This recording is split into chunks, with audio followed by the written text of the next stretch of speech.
Bien, mes chers collègues, il semble que nous soyons victimes collectivement des difficultés de circulation observées dans la ville de Besançon. Je vais quand même vous demander de procéder à la fermeture des portes. Nous allons commencer. Nous remplissons les conditions de quorum. Je ne souhaite pas que nous nous mettions en retard. Je ne souhaite pas non plus pénaliser ceux qui sont à l'heure. Oui, c'est Alain Marguet, c'est...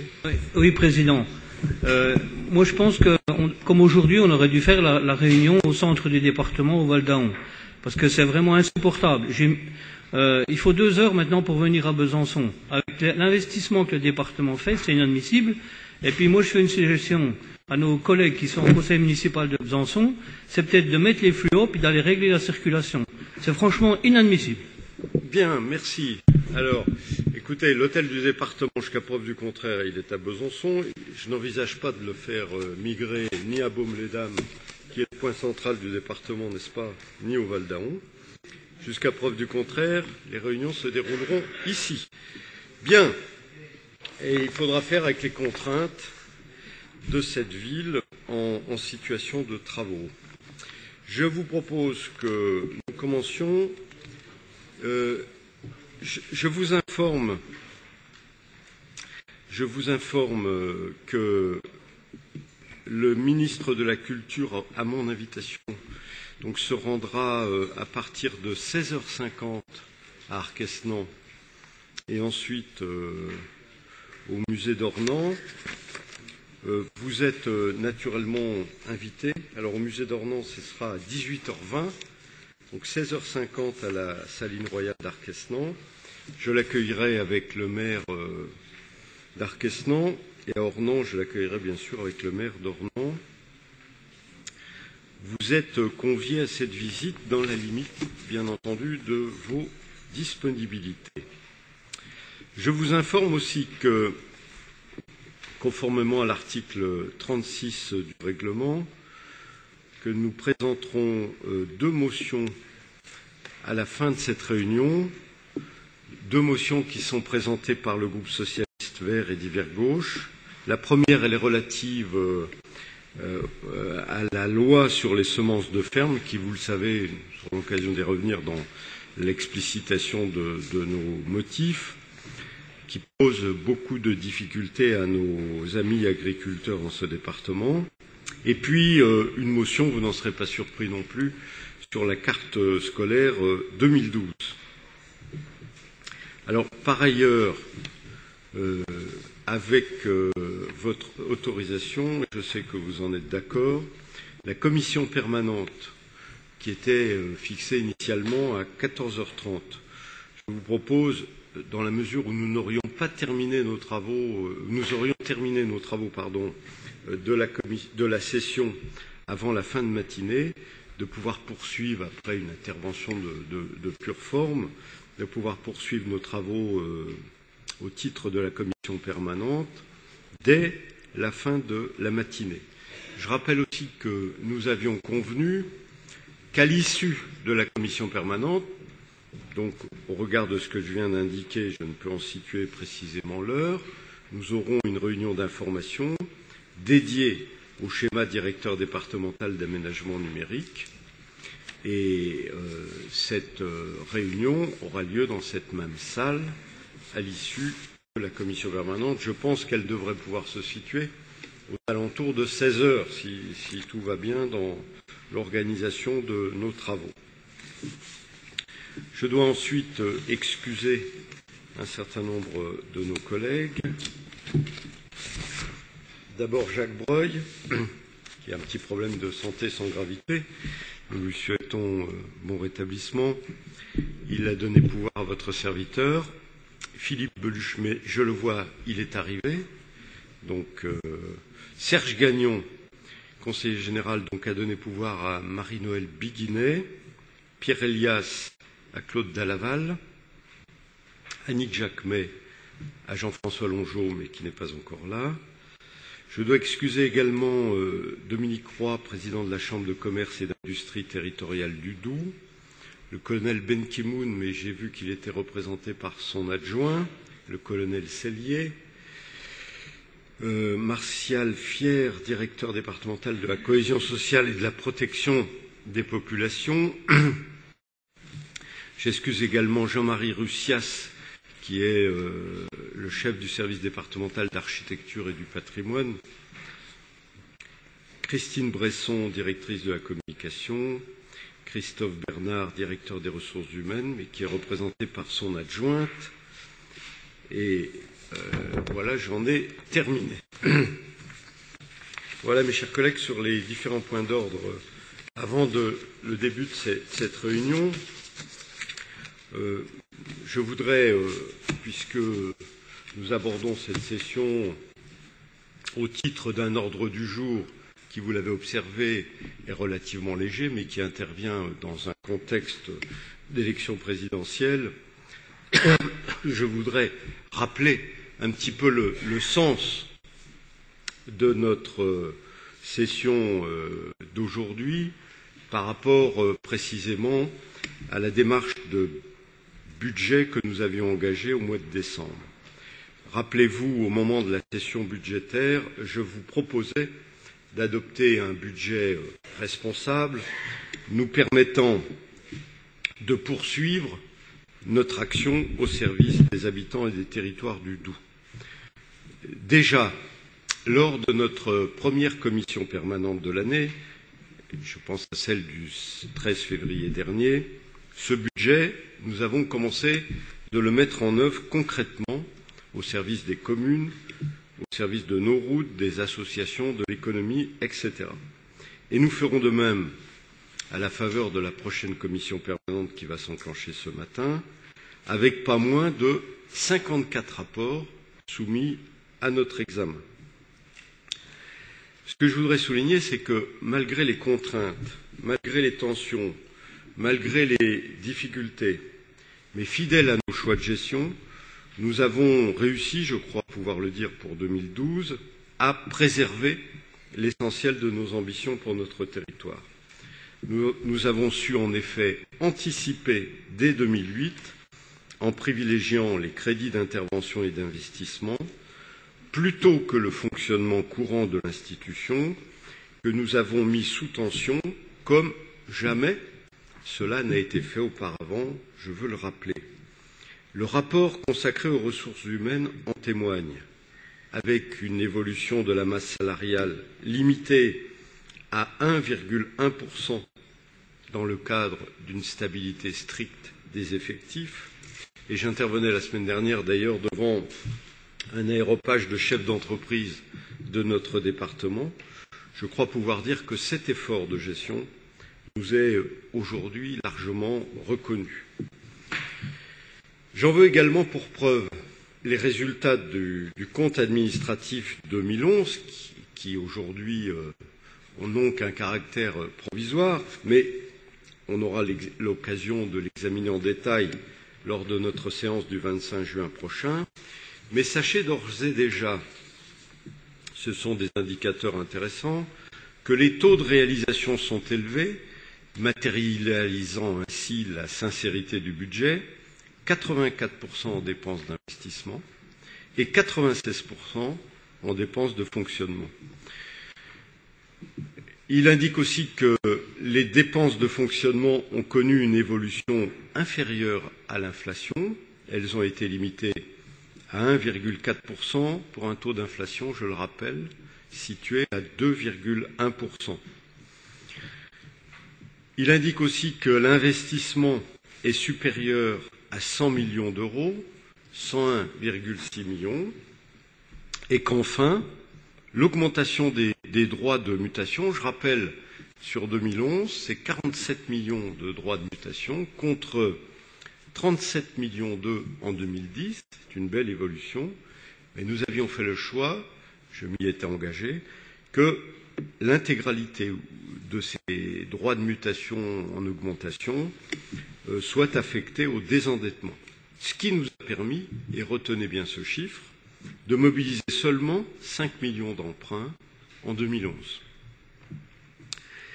Et oui, mes chers collègues, et vous me permettrez de venir sur un terrain plus politique, vous en conviendrez avec moi, nous sommes décidément bien éloigné des clichés véhiculés au plus haut sommet de l'État, faisant des élus locaux de piètres et dispendieux gestionnaires, accusés par exemple d'embaucher sans compter, alors même que les raisons de cette situation, vous la connaissez, c'est la conséquence du délestage massif de l'État sur les collectivités.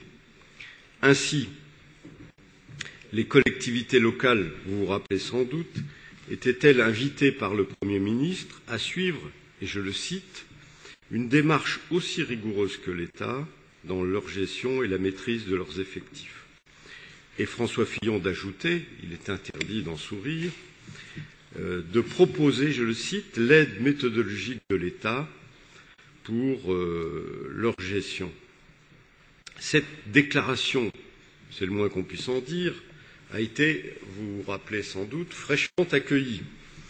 La réaction de mon collègue Alain Lambert, qui est président du département de l'Orne, ancien ministre du Budget et membre de la Cour des comptes, qui est d'ailleurs un ami, puisque j'intervenais à sa demande dans son département il y a 15 jours, résume assez bien la pensée générale. Je le cite, et on ne peut pas l'accuser d'être un mauvais gestionnaire. Je pense que c'est l'hôpital qui se moque de la charité. D'abord, l'État est le plus mauvais gestionnaire de ressources humaines, matérielles et financières que l'on puisse trouver. Proposer son aide, relève d'une provocation ou d'un humour caustique. Fin de citation. Ce que je sais, parce qu'ils me le disent, c'est que les maires et les présidents de communautés de communes sont excédés d'être stigmatisés de la sorte, parce que, mes chers collègues, bien sûr, ils ont créé des emplois.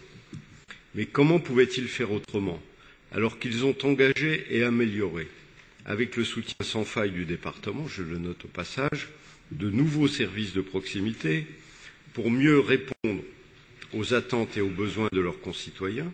Par exemple, je regarde dans notre département des crèches, des accueils périscolaires, des cantines, des équipements sportifs et culturels, des transports à la demande, et je pourrais allonger cette liste. Tout cela contribue bien sûr, c'est une évidence, à maintenir les populations et à renforcer l'attractivité de leur commune. Ainsi, je prendrai un exemple, la communauté de communes du plateau du Russet est passée de 3 agents en 2007 à 9 en 2012. Si j'applique un pourcentage d'évolution, c'est évidemment considérable. Mais doit-elle fermer le multi-accueil Petite Enfance, inauguré il y a quelques semaines, doit-elle supprimer sa ludothèque? Certes, reconnaissons-le, ces structures ont un coût, mais ne contribuent-elles pas aussi à créer de la richesse en maintenant l'emploi au plus près des habitants? Évidemment, tout est affaire d'équilibre. Je crois que les élus locaux ont démontré leur capacité à tenir cet équilibre. Autre exemple, la communauté de communes du Pays de Rougemont a doublé ses effectifs avec aujourd'hui une douzaine de salariés. Doit-elle renoncer, elle aussi, à son centre de loisirs accueillant les jeunes enfants? Autre exemple encore, la communauté de communes du Pays d'Ornans a démarré avec 4 agents. Elle en compte aujourd'hui une quinzaine. Doit-elle fermer son centre nautique Nautilou, sa maison des services publics? Doit-elle abandonner sa compétence voirie? Et je pourrais ainsi poursuivre. Faut-il, dans un instant, à la faveur de la commission permanente, que nous supprimions toutes les aides que nous avions prévu d'accorder à nos communes et à nos communautés de communes?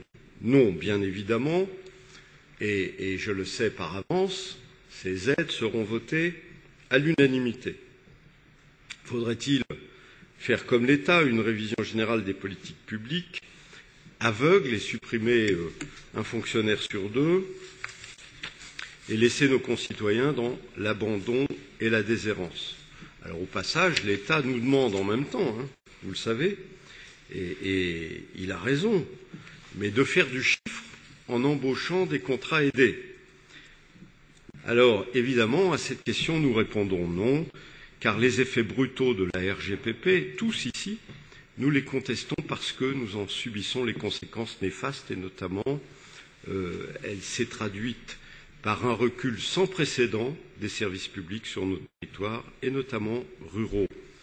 Je pourrais, par exemple, c'est connu de tous, évoquer le retrait des services de l'État en matière d'ingénierie publique qui nous a conduit à renforcer, et ce n'est pas fini, l'accompagnement des communes dans l'élaboration de leurs projets. Je pourrais évoquer aussi, témoignage du décalage entre les discours et les actes, la réduction des effectifs des forces de sécurité. Après tant d'autres élus, notre collègue Gilles Robert a alerté le préfet sur l'avenir de la gendarmerie du Russey. Et il a raison, car ne l'oublions pas, la délinquance n'est pas réservée aux territoires urbains. Nos territoires ruraux subissent eux aussi une hausse des actes délictueux. C'est en tout cas le constat fait par les brigades de gendarmerie lorsqu'elles présentent aux élus locaux le bilan de leur activité, comme ce fut le cas tout récemment sur Val-d'Aon ou Mèche, et d'ailleurs la presse régionale s'était fait l'écho de ces comptes rendus d'activité. Je pourrais évoquer aussi un sujet qui nous a tous mobilisés ces dernières semaines et pour lequel je vous propose d'adopter une motion, tant la situation me paraît grave, à tel point qu'elle puisse justifier aujourd'hui, vous le savez, une position radicale des maires ruraux. Je veux bien évidemment parler du démantèlement de l'éducation nationale, qu'il s'agisse de l'école primaire ou maternelle, souvent dernier service public de nos villages, avec le SDIS, comme d'ailleurs celle du secondaire. Nous avons défendu, vous le savez, dans cette enceinte, la pérennité de nos petits collèges ruraux, considérant qu'un collège, ce n'est pas seulement la réponse à un besoin statistique et démographique, ça l'est évidemment, mais c'est aussi un élément structurant qui concourt à l'attractivité de notre territoire. À cet égard, nous devrons, dans quelques minutes, nous prononcer sur la fusion du collège de Villers-le-Lac avec le collège de Morteau. Je vous propose de le faire, mais avec les mêmes exigences que celles que nous avons vues pour le collège de Saint-Hippolyte, afin de défendre et donc de maintenir la pérennité de l'établissement, même si nous pouvons comprendre que, dans un souci d'optimiser la gestion, il n'y ait plus qu'une direction unique d'établissement. Alors oui, mes chers collègues, lorsque ce dogme du non-remplacement d'un fonctionnaire sur deux, qui s'est traduit par une part d'abandon de nos territoires, s'ajoute à une réforme territoriale menée sans concertation, chacun le reconnaît, à la suppression de la dynamique recette que constituait la taxe professionnelle, au gel des dotations, à la suppression de notre autonomie financière, comment ne pas comprendre que les élus locaux qui gèrent leur collectivité avec rigueur et efficience soient excédés d'être désignés ainsi comme les boucs émissaires de tous les maux qui touchent notre pays. Les élus locaux sont-ils responsables de l'augmentation de la dette? Non, et ils l'ont d'ailleurs unanimement et vertement fait savoir au président de la République qui leur proposait, lors de la conférence sur les finances locales du 10 février dernier, un pacte de stabilité budgétaire. Le pacte de stabilité, nous y participons déjà. Ce n'est pas moi qui le dis, c'est Jacques Pélissard, le président de l'Association des maires de France, qui précisait le gel actuel des dotations de l'État ampute actuellement de plus d'1 milliard d'euros ces concours puisque leur évolution n'est plus indexée sur l'inflation. Plus sévère encore, son collègue président de l'Association des maires ruraux de France, Vannick Berberian, écrivait « À plusieurs reprises, le président de la République a convoqué certains représentants d'élus pour leur faire la leçon sur la manière de bien gérer les collectivités. Compte tenu des finances de l'État, l'exercice avait de quoi surprendre. Après la stigmatisation des collectivités, qui, par leur politique salariale et les recrutements, gonfleraient la dette. L'Association des maires ruraux de France dénonce cette opération d'enfumage dans la droite ligne des accusations destinées à faire diversion. Mes chers collègues, il est temps, me semble-t-il, d'écouter la France des territoires et de rompre avec la perception sans doute trop parisienne qui règne au plus haut sommet de l'État, vision sans doute valable pour les Hauts-de-Seine avec ses 175 km² et ses 36 communes. Les Hauts-de-Seine, je rappelle, c'est l'équivalent du canton de Marchaux, qui compte 36 communes et 190 km², mais totalement inadapté, évidemment, à des départements comme le nôtre, avec ses 594 communes, ses 35 cantons, dont 17, je le rappelle toujours, 17 sont plus vastes que les Hauts-de-Seine. Avec ses 325 km², celui de Mout, par exemple, a une superficie quasiment 2 fois plus importante que les Hauts-de-Seine. Alors évidemment, ce n'est pas le même niveau de richesse, vous l'aviez observé. Nous attendons de l'État qu'il garantisse l'activité territoriale sur les champs de l'éducation, la santé, la sécurité, l'accès aux nouvelles technologies, et qu'il garantisse un socle de services minimum. Cela suppose que soit revisité l'ensemble de nos choix en matière de répartition des rôles, de création de richesses et de fiscalité. Nous attendons de l'État qu'il s'engage à une vraie réforme des collectivités, porteuse de clarification des compétences, mais fidèle à l'esprit de la loi fondatrice du 2 mars 1982, relative, rappelons les termes car les mots ont un sens, aux droits et libertés des communes, départements et régions. Nous attendons un acte 3 d'une décentralisation respectueuse de la libre administration des collectivités locales et nous attendons que soit bâti un nouveau contrat de confiance entre l'État et les collectivités locales. Il appartiendra, mes chers collègues, à nos concitoyens d'en décider d'ici 5 semaines. Je vous remercie et je vous propose de passer tout de suite à l'examen du premier rapport de la première commission, politique départementale de l'insertion, partenariat avec Pôle emploi et également, ce qui a largement été médiatisé et connu, avec le syndicat mixte du Mont d'Or qui s'est montré exemplaire en matière d'insertion. Claude Girard. Oui, effectivement, Président, donc deux éléments dans ce rapport. Tout d'abord, une nouvelle convention de coopération entre Pôle emploi et le département du Doubs. On vous rappelle ce qui a déjà été fait en matière de coopération. Le souhait que nous avons aujourd'hui, c'est de renforcer notre coopération avec Pôle emploi avec une nouvelle convention pour renforcer l'accompagnement vers l'emploi des bénéficiaires du RSA, avec donc une équipe de 8 conseillers dédiés qui sera chargée d'accompagner de manière renforcée une file active de 400 personnes, soit jusqu'à 1000 personnes par an, avec des portefeuilles restreints d'environ 50 personnes, 50 bénéficiaires du RSA par portefeuille. Donc parallèlement, sont maintenues au titre de ce partenariat les missions transversales qui sont exercées aujourd'hui par les conseillers emploi-insertion au sein de nos pôles insertion, à savoir l'accompagnement des personnes en contrat aidé, le suivi des clauses d'insertion dans les marchés de notre collectivité, le suivi des formations d'insertion de la région et la mise en œuvre et l'animation d'actions collectives. Le coût total de cette coopération est estimé à 377 000 € pour les 9 mois qui nous restent pour l'année 2012. Donc une subvention globale a été donc demandée au titre du FSE à hauteur de 60% de ce coût. Le département, quant à lui, va prendre à sa charge les 40% restants. Donc le but de ce rapport, c'est de se prononcer pour l'attribution d'une aide à Pôle emploi à hauteur de 151 000 € pour donc les 9 mois, ce qui représenterait 201 334 € pour l'année. Cette convention sera signé donc par le président du Conseil général et Jean-Marie Schirk, directeur régional de Pôle emploi, donc ce jeudi au Conseil général.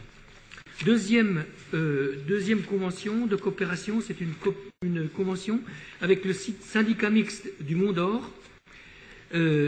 Si vous permettez, je vais prendre un tout petit peu de temps pour faire le bilan de cette opération et pour répondre complètement aux questions qui ont été posées par notre collègue Marie-Noëlle Biguinet au sein de la première commission.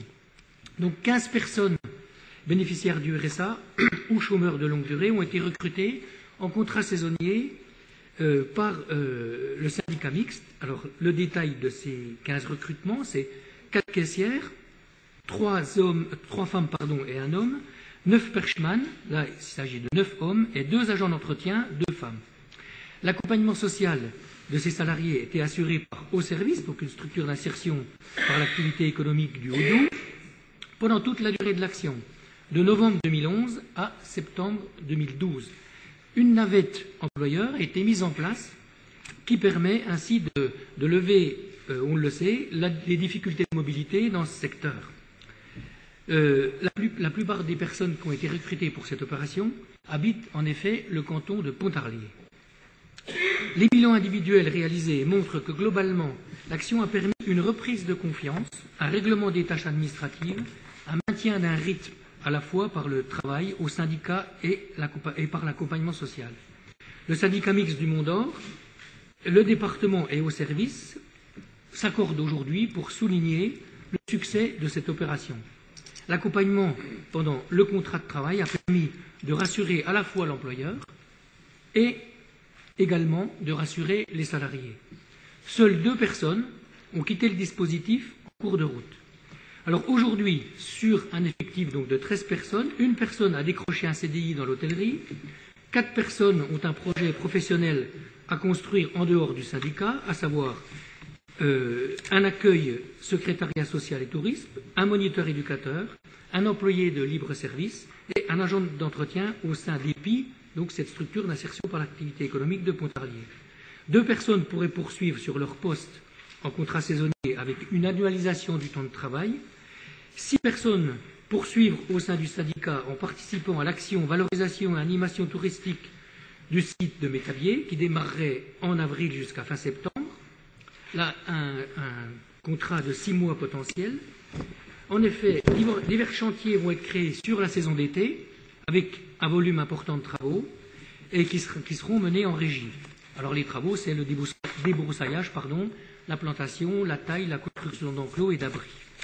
Donc, le syndicat a fait appel à un assistant à maître d'ouvrage pour un accompagnement technique espace vert aménagement en direction des personnes salariées. L'accompagnement social, bien évidemment, je vous l'ai dit, est assuré par Haut Service et il va se poursuivre.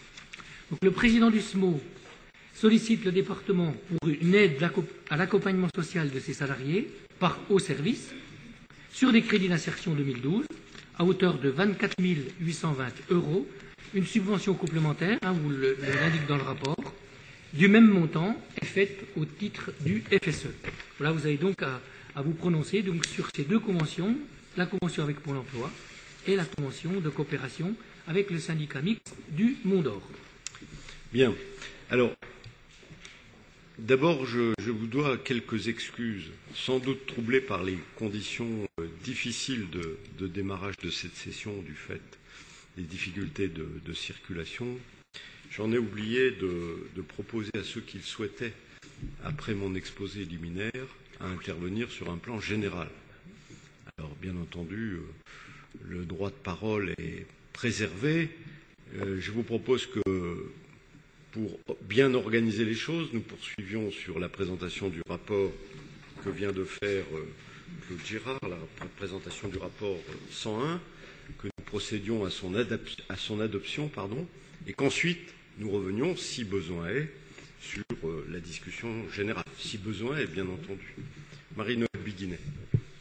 Oui, je voulais remercier Claude Girard de ses précisions pour le dossier sur lequel nous allons voter maintenant, dossier qui nous a paru particulièrement intéressant avec les 2 autres collègues qui font partie de la commission, de par cette insertion qui colle vraiment à la réalité du terrain et à une volonté de développement de ce secteur géographique, principalement en matière touristique. Et à cette occasion, j'en profite pour vous demander, vous renouveler notre demande en matière de rendu sur toutes les actions ou sur la plupart des actions d'insertion des autres entreprises d'insertion ou associations intermédiaires. On voit vraiment là une réalité de réponse sur une problématique d'insertion et de chômage qu'on voit moins ou qu'on connaît moins dans les autres entreprises d'insertion. Et ça serait vraiment très bien que nous puissions avoir ça régulièrement pour les autres associations. Il était prévu qu'on fasse Bien, attendez. Oui. Merci.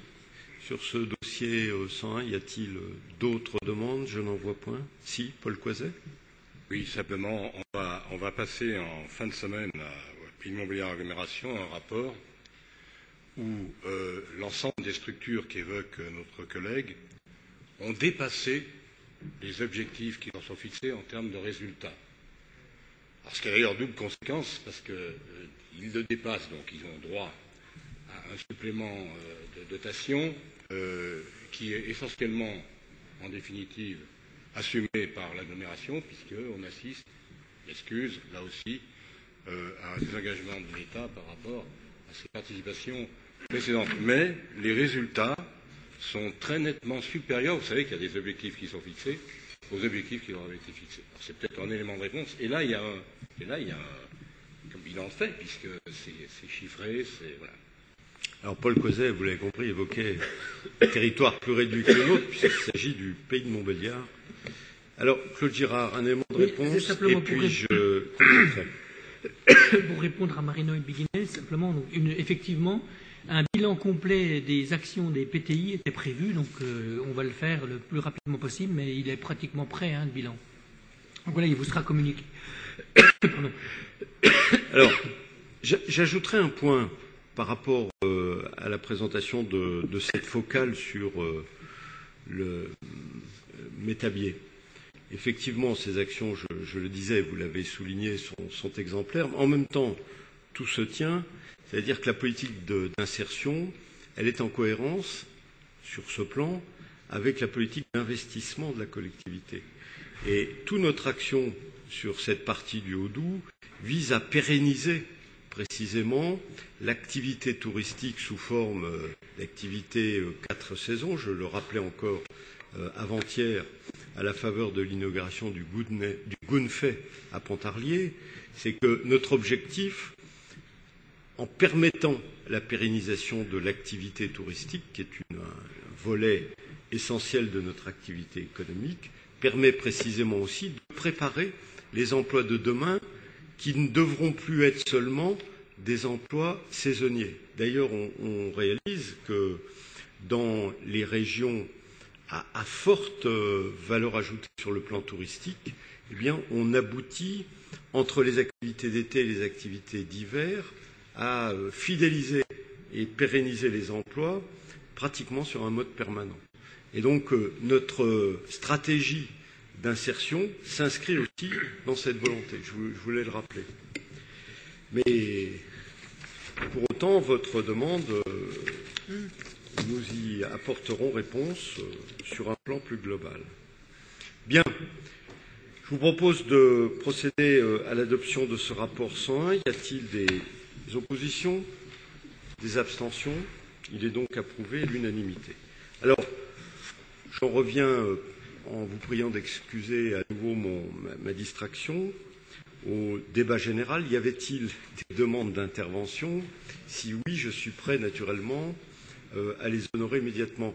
Est-ce que Jean-François Longeau, qui nous arrive actuellement, souhaitait intervenir sur un plan global, ou ce que je vous propose, c'est que nous le fassions à la faveur des quelques rares dossiers qui nous restent à examiner.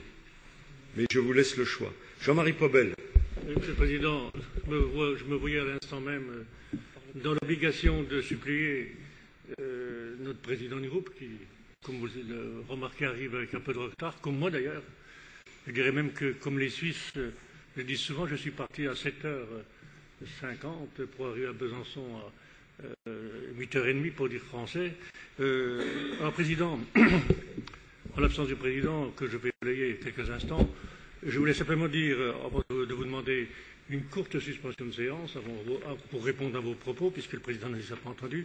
Je voulais simplement dire que nous souhaitons nous retirer quelques instants pour faire le point après votre discours, qui m'est apparu comme en décalage total avec les sujets que nous devions examiner ce matin, et qui a été un discours hautement politique, ce que je ne prévoyais pas, n'attendais pas, et j'en ai conclu, et c'est bien naturel, c'est le débat démocratique, vivement demain, tout ira bien demain, la France aura beaucoup changé, elle aura beaucoup développé ses services, elle aura abandonné son secteur marchand, et j'écoutais en descendant ce matin le patron du IEM national qui disait qu'il était temps, comme tout le monde le dit aujourd'hui, que nous réindustrialisons la France. Je crois que c'est le grand débat. Alors, Président, permettez-moi de vous dire que la réponse sera faite par Jean-François Longeau, mais je souhaitais que le débat soit mis à plat préalablement avant de pouvoir réfléchir à la réponse qu'on pourra vous apporter. Alors, vous permettez juste une précision avant de vous autoriser à vous retirer pour une suspension de séance. C'est que mon propos liminaire, il est en pleine cohérence à la fois avec les sujets que nous avons à traiter dans le cadre de cette session, qui sont d'ailleurs assez peu nombreux, mais en cohérence aussi avec le contexte qui est le nôtre. Je rappelle qu'ici, nous avons à mettre en œuvre au moment de la session, et encore davantage à chacune des commissions permanentes, les axes de décision prises pendant le débat budgétaire.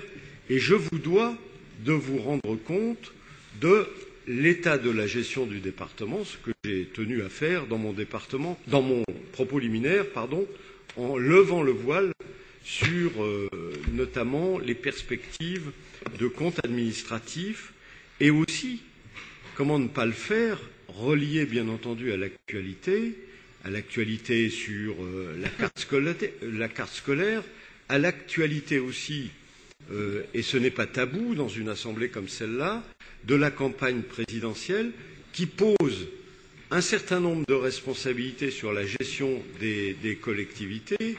Et vous avez pu observer que dans les témoignages que j'ai convoqués pour les besoins de ce débat, je ne suis pas allé chercher des amis politiques, tant s'en faut, mais plutôt un certain nombre de sages qui, dans le cadre de leurs responsabilités institutionnelles, l'Association des maires ruraux, l'Association des maires de France ou un conseiller de la Cour des comptes, ont porté un point de vue sur la responsabilité des collectivités, en particulier dans le cadre de l'endettement de notre pays, puisque tel était le procès qui était porté il y a quelques semaines encore, et par le Président de la République et par le Premier ministre. Donc mon propos d'aujourd'hui, je le rappelle, chers collègues, n'avait pas d'autre objet que de resituer notre session d'aujourd'hui par rapport à cet élément de contexte dont nous ne pouvons pas, évidemment, nous échapper. Mais je vous accorde bien volontiers ces 10 minutes de pause. Ça va ? 10 minutes. 10 minutes, donc nous nous retrouvons dans 10 minutes ici. Est-ce que Jean-François Longeau voulait intervenir avant ? Oui ? Simplement dire, Monsieur le Président, comme l'a demandé Jean-Marie Paubel, parce que, d'abord pour m'excuser du retard, je partirai le prochain coup à 7h30 d'Ornans, puisque maintenant il faut 1h15 pour venir d'Ornans à Besançon. Je suis très gêné parce que je n'aime pas arriver en retard aux sessions du Conseil général. D'abord parce que ça perturbe la séance, pour commencer. Deuxièmement parce que c'est pas très poli. Mais effectivement, je ne pouvais pas faire autrement. J'ai dû emprunter le rond-point avant le tunnel. Il devait être 9h moins 10 pour arriver ici à 9h30. 9h30. En plus, il y en avait deux qui s'étaient rentrés dedans et il n'y avait pas grand-chose, mais il faisait le constat en plein milieu de la route comme s'il gênait personne. Donc c'est un vrai problème. Je ne sais pas ce qui se passe sur Besançon, mais c'est un vrai souci. Et j'ai pu, malgré tout ce retard, avoir quelques échos d'un discours liminaire qui semblait assez dur. Je ne sais pas, je ne m'attendais pas, parce que cette session, et vu les rapports qu'il y a dans cette session, ne devait pas être placée sous ce thème. Donc je vais essayer d'écouter quelques-uns de mes collègues pour savoir si j'apporte une réponse ou je n'en apporte pas. Mais merci de m'excuser encore pour ce retard. Mais bien sûr, vous êtes tous excusés. Donc, encore une fois, sur le caractère dur de mon intervention, je récuse absolument. Simplement, c'est une intervention qui s'inscrit dans un contexte donné. Et personne ne comprendrait que je n'apporte pas des éclairages par rapport précisément aux éléments de ce contexte. Mais personne dans cette enceinte, ceux en tout cas qui ont écouté ce discours, ne l'auront interprété comme polémique. J'en ai la conviction. Voilà, je vous laisse 10 minutes à vos réflexions et je vous invite à nous retrouver dans ce délai au sein de cette enceinte. Merci.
Bien, si vous voulez bien prendre place, s'il vous plaît, nous allons reprendre nos travaux.